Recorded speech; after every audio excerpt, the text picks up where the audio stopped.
It doesn't feel like submission. It feels like responsibility. It looks like discipline. It sounds like maturity.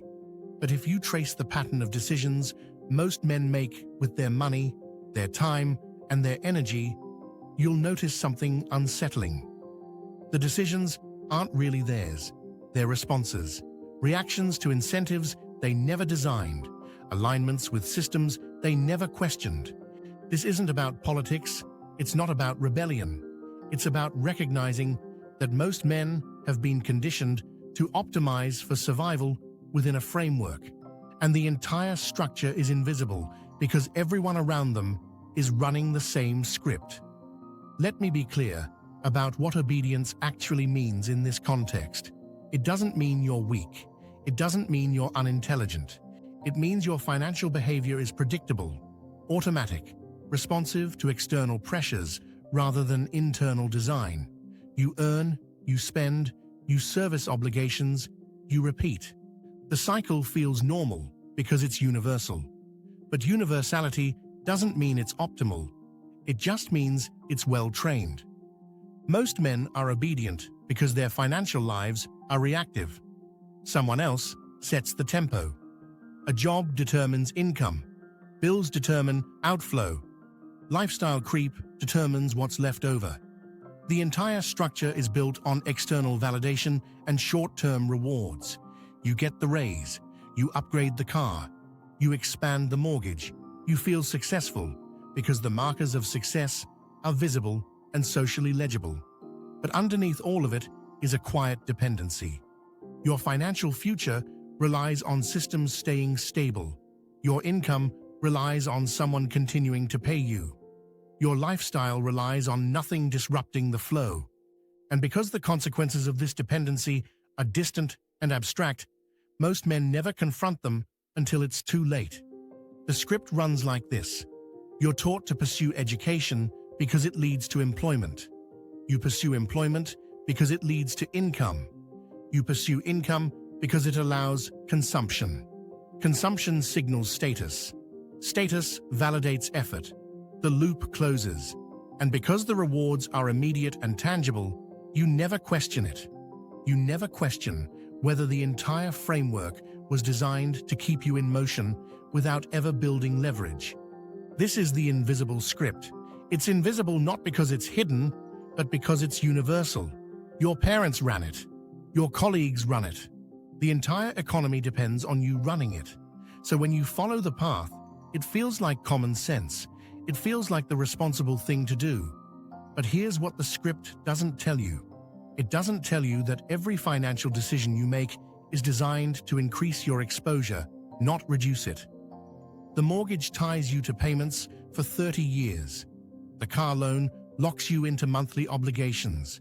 The lifestyle you've built requires consistent income to maintain. And all of it together creates a structure where you can't afford to stop. You can't afford to take risks. You can't afford to walk away. That's not freedom. That's a very sophisticated form of dependency, and the system rewards you just enough to keep you compliant. A cost of living adjustment here, a performance bonus there, enough to make you feel like you're progressing, but never enough to fundamentally change your position. The system doesn't need to force you. It just needs to reward you often enough to keep you engaged. A promotion here, a bonus there. Enough validation to make the treadmill feel like progress. And because everyone around you is on the same treadmill, it looks like the only path. Most men spend decades inside this structure without ever realizing it's a choice. They think it's just how things work. They think everyone operates this way. And in a sense, they're right. Most people do. But that doesn't make it inevitable. It just makes it normalized. There's another framework, one that operates quietly, one that most men don't see because it doesn't perform itself publicly. Wealthy men, powerful men, men with actual autonomy, they're not louder. They're less exposed. They don't signal their financial position through consumption. They don't optimize for legibility. They optimize for margin, for simplicity, for liquidity, for time, for reduced dependency. They understand something most men never consider. Control is more valuable than status. Optionality is more valuable than approval. Time leverage is more valuable than income leverage. What does that actually look like? It looks like holding cash when everyone else is leveraging. It looks like living below your means when your income increases. It looks like designing a life that doesn't require constant maintenance. It looks like building systems that generate value without requiring your direct input. It looks like reducing obligations instead of accumulating them. This isn't about becoming a minimalist. It's not about rejecting comfort. It's about understanding that every obligation you take on reduces your freedom. Every fixed cost you add to your life narrows your options. Every lifestyle upgrade you make increases the income you need just to stay functional. And the men who understand this don't talk about it. They don't announce their strategy. They don't post about their savings rate or their net worth. They just operate differently, quietly, methodically, without needing external validation to confirm they're on the right path. Most men never see this framework because they're too busy performing success. They're too busy signaling competence. They're too busy maintaining the lifestyle that proves they've made it. And all of that performance requires energy, requires income, requires constant motion. But the men with actual leverage aren't performing. They're positioned. They've built structures that don't require them to stay in motion. They've created margin so they can make decisions slowly. They've reduced dependency so they're not forced into choices by external pressure. This isn't about income level. You can earn a high salary and still be completely exposed. You can earn a moderate salary and be remarkably secure. The difference isn't how much comes in, it's how much control you have over what goes out. It's how much optionality you've preserved. It's how much time you own versus how much time owns you. Here's the shift. If you're reading this and something feels uncomfortable, that's not panic, that's clarity. It's the realization that you've been operating inside a framework you never consciously chose. You've been optimizing for survival, not sovereignty. You've been responding to incentives rather than designing your own path. And the first step toward autonomy is recognizing that the script you've been following was written by someone else. You don't need to burn everything down. You don't need to quit your job tomorrow. You don't need to move to a cabin and grow vegetables. That's not what this is about. This is about understanding that real wealth isn't income. It's freedom from reaction. It's the ability to say no, the ability to wait, the ability to disengage from urgency, the ability to operate on your own timeline without external pressure dictating your decisions. And that kind of wealth is built through behavior, not earnings. It's built by creating margin, by reducing dependency, by designing a financial structure that doesn't require constant input to stay functional, by prioritizing liquidity over appearance, by valuing time over productivity, by building systems that work for you instead of working for systems. Most men never get there because they never question the script. They assume the path they're on is the only path. They assume the rewards they're receiving are worth the trade-offs they're making. And because the alternative is invisible, they never realize there's another way to operate. But once you see it, you can't unsee it.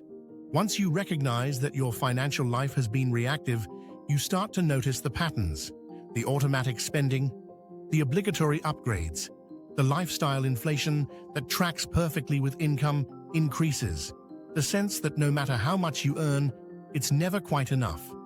Not because you're irresponsible, but because the system is designed to keep you in motion.